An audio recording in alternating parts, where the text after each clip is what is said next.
Sim, eu sei. Já me ouviram falar de Softstar aqui. Eu acompanho o desenvolvimento do jogo já há muito tempo. Já, inclusive, entrevistei a equipe da Banana Bytes e fiz uma live enorme jogando o jogo antes mesmo dele ter saído. Também não é nenhuma novidade eu dizer que eu adorei o jogo, né? E que ele não é apenas um dos melhores shmups de 2022, como talvez um dos melhores shmups já feitos no Brasil, o que me dá um orgulho danado, sim. E não foi à toa que Softstar virou a capa da Shmup Mania número 1, a edição que saiu até em inglês, ou seja, acho que tá bem claro o quanto eu gostei do jogo.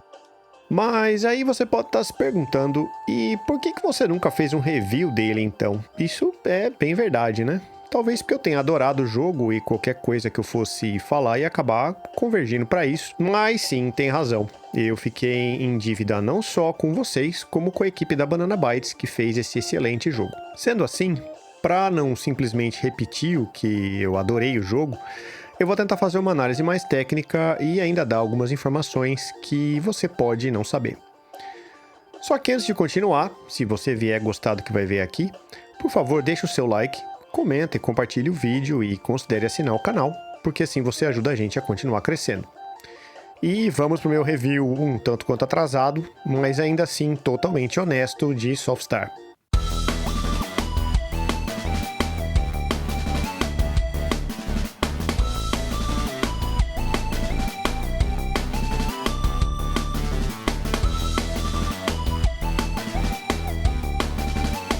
Bom, para você que está chegando agora e que pode não conhecer o jogo, Softstar é um shmup de scroll vertical feito pela Banana Bytes, desenvolvedora brasileira.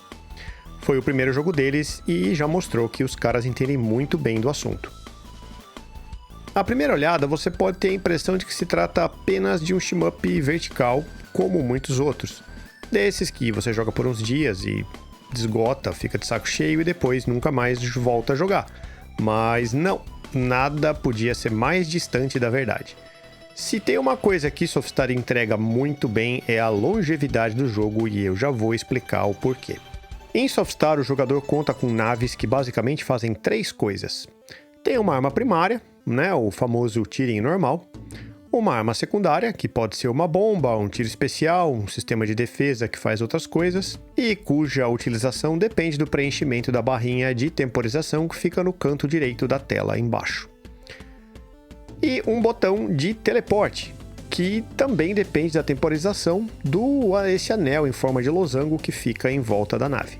Você, portanto, vai voar pela fase, matando tudo que tem pela frente, se desviando de tudo, e usando estrategicamente a arma especial e, claro, usando muito o teleporte. Porque, cara, sem o teleporte, você não é ninguém nesse jogo.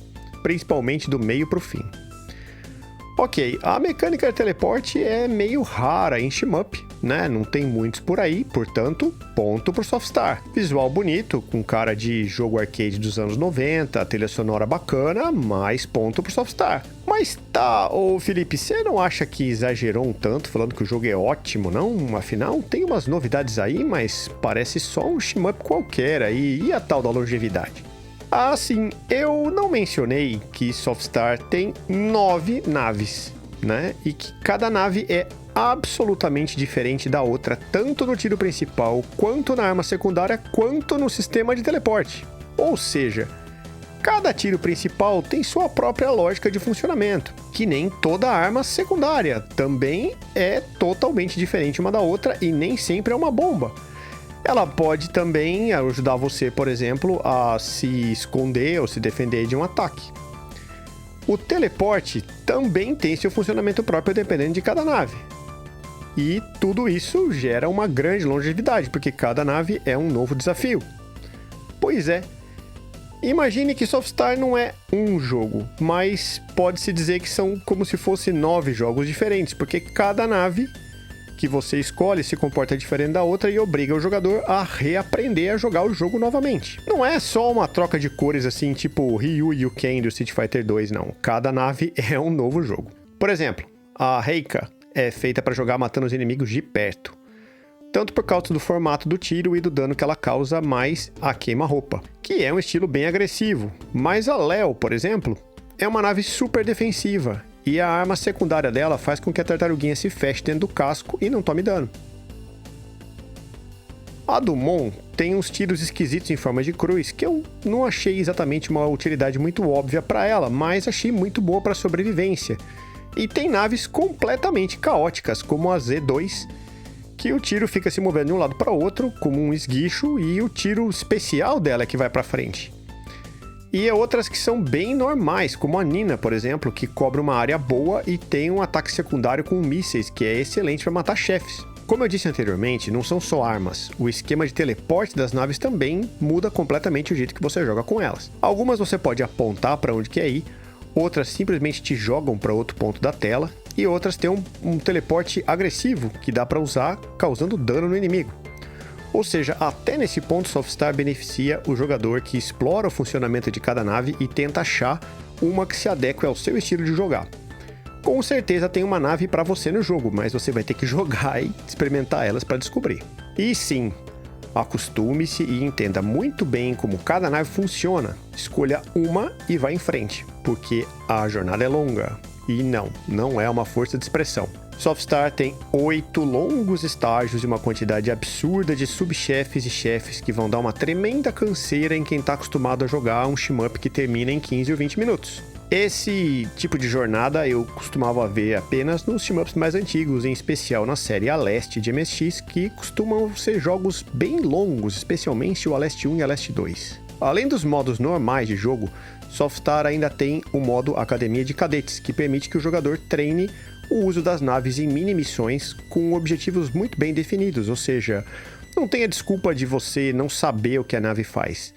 É só você fazer esse modo que, por sinal, além de didático, é muito divertido. A parte gráfica de Softstar é toda feita em pixel art bem old school, que tem todo um apelo nostálgico para jogadores mais velhos, feito eu, e que casou perfeitamente com a proposta do jogo. A música, da mesma maneira, conversa muito bem com os outros elementos e embala o jogo de forma muito coesa. E tem melodias que grudam na sua cabeça e que não saem nunca mais, o que eu particularmente considero um ponto positivo.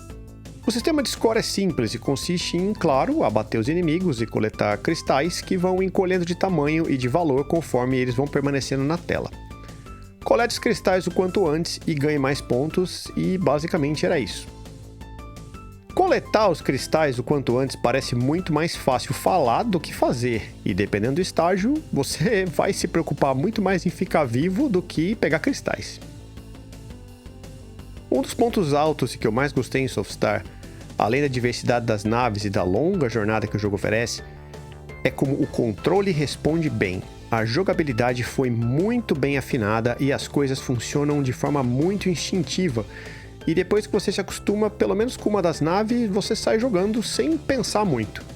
Por isso que eu digo, escolha uma nave e insista nela. Softstar também tem um monte de segredos espalhados pelo jogo, que são os 3 pontos de interrogação que aparecem embaixo do display. Dependendo do que você fizer na fase, você ganha um ponto de interrogação, e se você conseguir os 3, vai enfrentar uma versão mais difícil do chefe ao final de cada fase, e se fizer isso em todas, você vai ver o chefão final e o fim secreto verdadeiro do jogo. Se você não tiver paciência de descobrir, na página da Steam do jogo tem todos os segredos e vale a pena conferir antes de jogar, pois alguns não são nada óbvios. Olha, e se for para ser muito chato e tentar criticar Softstar, eu diria que talvez o jogo seja um pouco longo demais para o gosto dos jogadores que estão acostumados a terminar um shmup mais curto. Eu não vejo isso como um problema, mas algumas pessoas podem se frustrar com o tempo necessário para terminar o jogo. Outra coisa que pode dificultar um pouco a vida dos jogadores é também um ponto forte de Softstar, que é a diversidade das naves. Como cada nave joga completamente diferente da outra, é necessário que o jogador reaprenda a jogar o jogo quando for experimentar uma nave nova, o que também não é exatamente um problema, mas é que dá um nó no cérebro depois que você está acostumado com uma, e é inevitável quando você está ali desbravando o jogo, tentando fazer algo diferente com uma nave diferente, porque vai mudar absolutamente tudo. E claro, tem as novidades sobre o jogo. Softstar finalmente chegou aos consoles domésticos e agora o jogo está disponível para todas as plataformas pela Red Art Games.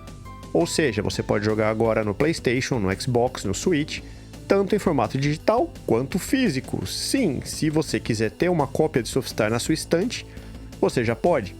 E garanta a sua cópia porque a edição é limitada. Eu já garanti a minha porque, afinal de contas, eu já mencionei que eu adorei o jogo.